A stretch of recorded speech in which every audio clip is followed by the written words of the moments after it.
1, 2, 3, 4 April आणि 5 April पर्यंत राज्यामध्ये असंच अवकाळी पावसाचा सावट राहणार आहे, म्हणून हा अंदाज सर्व शेतकऱ्यांनी लक्षात द्यायचा.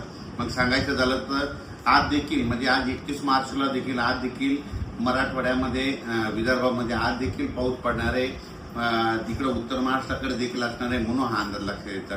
त्याच्यानंतर आणखीन खरा जास्त पाऊस तुम्हाला एक सांगू इच्छितो. 2 एप्रिल आणि 3 एप्रिलच्या दरम्यान आणखीन जरा वादळी वाऱ्यासारखा गारपिटीसह पाऊस पडणार आहे, म्हणून तुम्हाला एक सांगू इच्छितो. नंदुरबार जिल्हा झालं, धुळे जिल्हा झालं, नाशिक जिल्हा झालं, मुंबई, ठाणे, त्याच्यानंतर इगतपुरी, नाशिक, त्याच्यानंतर अहिल्यानगर, त्याच्यानंतर जालना जिल्हा झालं, संभाजीनगर झालं, जळगाव जिल्हा झालं, धुळे, नंदुरबार, जळगाव, बुलढाणा जिल्हा, अकोला जिल्हा, अमरावती, वर्धा, नागपूर, भंडारा, गोंदिया, चंद्रपूर, यवतमाळ, वाशिम, हिंगोली, नांदेड, परभणी, लातूर, लातूर, बीड, धाराशिव, त्याच्यानंतर जालना, त्याच्यानंतर अकोला, अमरावती ह्या पट्ट्यात आणि त्याच्यानंतर इकडं साताऱ्यापासून म्हणजे कोल्हापूर, सातारा तसेच पुणे ते तसा पट्टा संगमनेर, अहिल्यानगर, जळगावपर्यंत चांगल्या स्वरूपाचा पाऊस पडणार आहे. काही ठिकाणी खूप गारपीट पाहायला भेटणार आहे. गारपीट देखील होणार आहे, म्हणून ज्यांचं कांदा असेल, गहू असेल त्यांनी काळजी करून घ्यावी.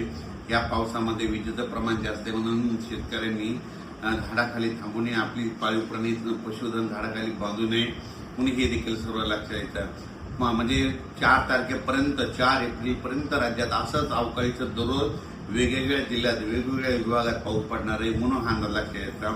आणि 5 एप्रिलला फक्त नागपूरमध्ये वर्धा, भंडारा 5 तारखेला तिकडं जाईल आणि 6 तारखेपासून राज्यातलं वातावरण कोरडं होईल. म्हणजे 6 एप्रिल नंतर राज्यात कोरडा हवामान होणार आहे, म्हणून हा अंदाज सर्व शेतकऱ्यांना लक्षात येतात.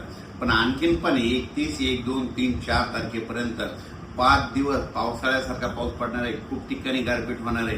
काही जणांना म्हणजे आतापर्यंत गारपीट ज्या भागात झाल्या तिथं देखील गारपीट पाहायला भेटणार आहे, म्हणून हे अंदाज सर्व शेतकऱ्यांना लक्षात येतात.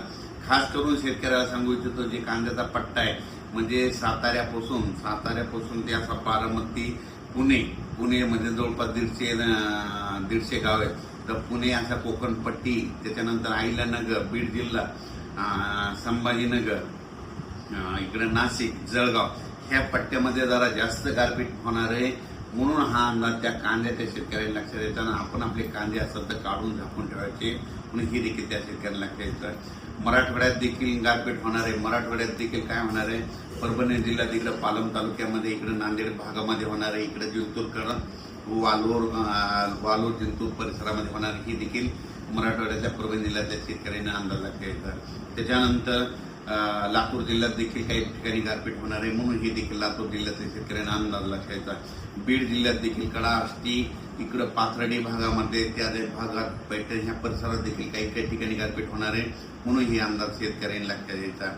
म्हणजे सांगायचं झालं तर अकोला जिल्हा, बुलढाणा जिल्हा, तर बुलढाणा जिल्ह्यात घाटाच्या खाली म्हणजे शिंदखेड ते बुलढाणा, चिखली त्या परिसरानं घाटाच्या खाली खूप प्रमाणात मोठ्या प्रमाणात गारपीट होणार आहे, म्हणून शेतकऱ्यानं आपली जनावरे, पाळीव प्राणी, पशुधन व्यवस्थित ठिकाणी ह्या 4 एप्रिलपर्यंत बांधून ठेवून स्वतःचं संरक्षण करावे.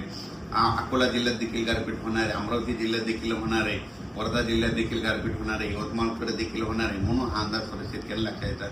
म्हणजे सांगायचं झालं तर 4 एप्रिलपर्यंत दररोज वेगवेगळ्या भागात 1 दिवस आड पाऊस पडणार आहे, म्हणून हा अंदाज लक्षात यायचा. आणि या पावसामध्ये विजेचं प्रमाण जास्त असल्यामुळे हे देखील लक्षात यायचं, म्हणून हे देखील लक्षात यायचं. अचानक जर वातावरण बदल झालं तर लगेच एक उद्या मेसेज दिला जाईल. धन्यवाद.